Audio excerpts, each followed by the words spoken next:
সময় কখনো আমাদের জন্য থেমে থাকে না। সময় তার নিজ গতিতেই চলে। যতই আমরা প্ল্যান করি না কেন যে এটা করব ওটা করব, সেটা কিন্তু কখনোই সময় মতো সম্ভব হয় না।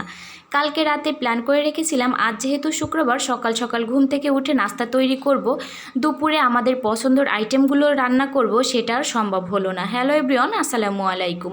সকালে ঘুম থেকে উঠে এই যে চা বিস্কুট দিয়ে নাস্তা করে নিয়েছিলাম। নাস্তা করতে করতে দেখি এই পিঁপড়াগুলো দলবদ্ধভাবে চলাফেরা করছে, দেখে তো খুবই ভালো লাগছিল। তারপরে যে দুপুরে রান্না করার জন্য গরুর মাংস ভিজিয়ে রেখেছিলাম, আর হচ্ছে কলমি শাক ভাজি করব। শান্তি মতো যে একটু রান্না করব সেই উপায়টুকুও তো নেই। সাবিতবাবু কোনোভাবেই ঘুমোয়নি, ওকে নিয়েই রান্না করতে চলে এসেছি। বাইরে যেহেতু প্রচণ্ড গরম পড়ছিল, ওকে কোনো রকমে খেলনা দিয়ে বসিয়ে দিয়েছি, তারপরেও সে অনেক বেশি বিরক্ত করছিল। তারপরে আমি এই যে কলমি শাকগুলো কাটার জন্য বেছে নিয়েছিলাম। কলমি শাক কালকে নিয়ে এসেছিল, পাতাগুলো যেন কেমন একটু নষ্ট হয়ে গিয়েছিল, এই জন্য আমার একটু কলমি শাকগুলো কাটতে অনেকটাই সময় লেগে গিয়েছিল। হঠাৎ করে দেখি সাবিতবাবুর চার্জার ফ্যানের চার্জ ফুরিয়ে গিয়েছে। তারপরে আমি যে আরেকটা ফ্যান নিয়ে এসে সাবিতবাবুকে বসিয়ে দিলাম, প্রচণ্ড গরম পড়ছিল। আমি যে কলমি শাকটা ভালো করে পরিষ্কার করে এখন সিদ্ধ করার জন্য চুলায় বসিয়ে দিয়েছি।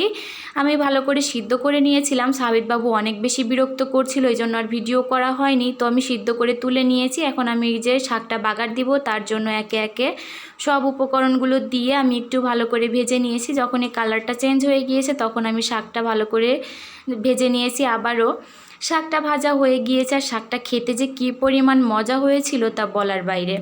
তো শাকটা রান্না শেষ করে আমি এই যে এখন গরুর মাংসটি রান্না করব, তার জন্য যে চুলায় একটা কড়াই বসিয়ে পরিমাণ মতো সরিষার তেল গরম করে একে একে গোটা মশলাগুলো দিয়ে দিয়েছিলাম। তারপর আমি পেঁয়াজ কুচিটা দিয়ে আমার হঠাৎ করে মনে পড়লো আমি তো গোলমরিচটা দেইনি। তারপরে আমি আবার এই যে গোলমরিচগুলা দিয়ে দিয়েছিলাম। আমি মশলাগুলো একটু নেড়ে চেড়ে ভেজে তারপরে এর ভেতরে ব্লেন্ড করা মশলাটা দিয়ে অল্প করে পানি দিয়ে গুঁড়া মশলাগুলো দিয়ে মশলাটা একটু ভালো করে সময় নিয়ে কষিয়ে নিয়েছিলাম। তারপরে আমি এর ভেতরে গরুর মাংসগুলো দিয়ে মশলার সঙ্গে ভালো করে নেড়ে চেড়ে মিশিয়ে আমি ঢাকনা দিয়ে দিয়ে রান্না করছিলাম। যেহেতু গরুর মাংসের ভেতর থেকে অনেকটাই পানি বের হয়েছিল, আমি একটু সময় নিয়ে ভালো করে কষিয়ে নিয়েছিলাম। আর এই মাংসটা দেখেন মনে হচ্ছিল এখানে কিছু লেখা আছে।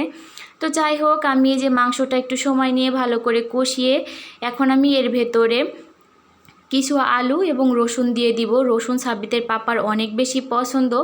তো আমি এই যে আবারও ভালো করে কষিয়ে নিয়েছিলাম। তারপরে আমি এই যে প্রেশার কুকারের ভেতরে দিয়ে 4টা সিটি দিয়ে নিয়েছিলাম। তো মাংসটি কিন্তু সিদ্ধ হয়ে গিয়েছে। এখন আমি আবারও কড়াইতে নামিয়ে একটু ঝোলটা শুকিয়ে নিব।